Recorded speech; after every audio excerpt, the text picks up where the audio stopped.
Bismillahirrahmanirrahim. Assalamualaikum warahmatullahi taala wabarakatuh. Saya percaya tentu sekali rakyat Malaysia ketika ini, mereka yang berada di barisan hadapan seperti doktor, pekerja-pekerja daripada KKM dan juga petugas-petugas yang lain seperti PDRM, Ashkar dan banyak lagi yang berada di hadapan, termasuk mereka yang dalam essential services dan sebagainya. Saya percaya tentu sekali mereka tengah mengharungi dan tengah mencuba sedaya upaya untuk melawan COVID virus yang berada sekarang. Dan juga rakyat-rakyat yang lain juga memainkan peranan mereka di dalam duduk di rumah, dan itu merupakan satu tindakan yang sangat penting kerana dengan mereka duduk di rumah, mereka pecah rantaian jangkitan yang boleh berlaku jika kita keluar dan bercampur gaul dengan orang-orang lain. Jadi kita masing-masing memainkan peranan yang masing-masing. Dan dalam kita berada di rumah ini, mungkin juga kita ingin melakukan beberapa perkara, di antara lain melakukan muhasabah diri. Dan bagi saya sebagai seorang Muslim, saya bertanya pada diri saya, kerana saya percaya bahawa tidak ada apa-apa pun yang berlaku dalam muka bumi ini dengan sia-sia. Dan saya juga percaya bahawa ini juga dikatakan dalam Al-Quran, di mana Allah mengatakan bahawa tidak sesuatu pun yang dicipta olehnya secara sia-sia.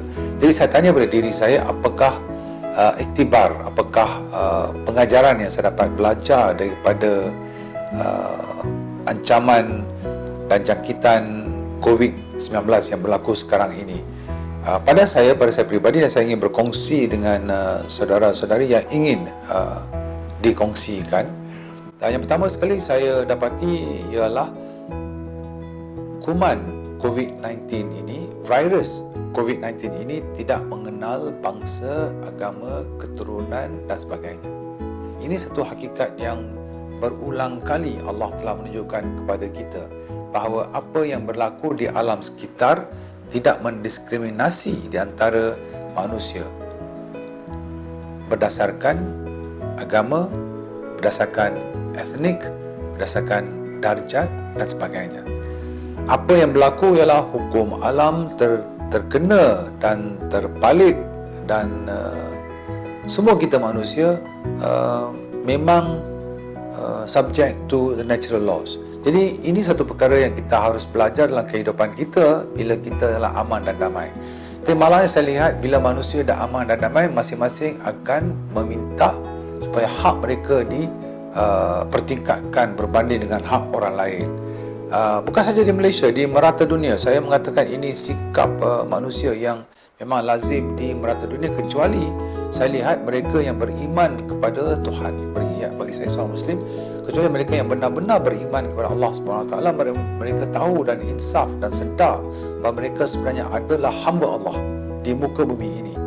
Dan tidak ada pun sesiapa pun yang beriman bersungguh-sungguh akan merasakan bahawa bumi ini adalah bumi mereka sahaja, seperti mana yang kita pernah dengar di Amerika Syarikat. Sebagai contoh, ada satu ketika di mana mereka merasakan bahawa Amerika hanyalah untuk orang-orang putih sahaja. Dan baru-baru ini di Malaysia juga kita ada dengar beberapa ucapan-ucapan yang diberikan oleh bukan saja orang-orang yang dianggap sebagai tidak pandai dan tidak beragama, tetapi oleh orang yang dianggap pandai dan orang yang beragama. Jadi pada saya secara peribadi, perkara-perkara seperti ini kita haruslah hindarkan, kerana kita tidak tahu bilakah dan di manakah masing-masing kita akan mati dan kembali balik kepada Allah SWT. Jadi itu satu perkara yang saya ingin berkongsi. Yang keduanya ialah saya juga berharapkan bahawa insya-Allah selepas lalunya COVID-19 ini, kita beransur menjadi manusia yang lebih baik. Kita ansur menjadi rakyat Malaysia dahulu yang lebih baik, yang akan mempunyai keihsanan kepada rakyat Malaysia yang lain juga, tanpa mengira bangsa, tanpa mengira agama, tanpa mengira kedudukan dan sebagainya. Dan saya juga berharap bahawa kerajaan yang ada sekarang ini, Perikatan Nasional, juga belajar bahawa sunnah Allah itu adalah semua orang termasuk saya akan tertakluk kepada sunnatullah. Kita tidak boleh lari daripada tindak balas ekoran daripada tindakan-tindakan kita, sama ada yang baik ataupun yang buruk, semua Allah sahaja yang akan tentukan.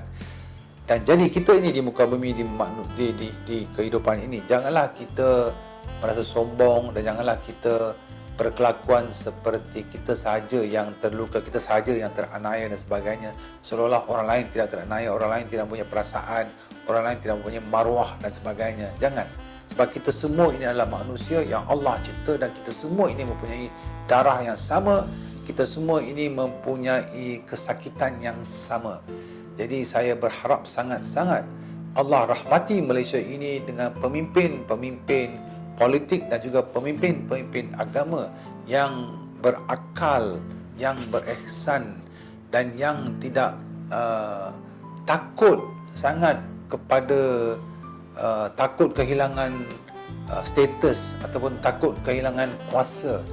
Sebab akhirnya yang penting ialah, bagi saya, yang penting ialah keredaan Allah SWT, bukannya tepukan daripada orang ramai dan sebagainya. InsyaAllah apa yang kita buat itu adalah direstui oleh Allah dan juga baik untuk manusia. Itu yang kita kehendaki. Akhir kata, saya minta maaf sekiranya kata-kata saya ini mengguris hati siapa, sebab itu bukanlah matlamat saya langsung. Assalamualaikum warahmatullahi wabarakatuh.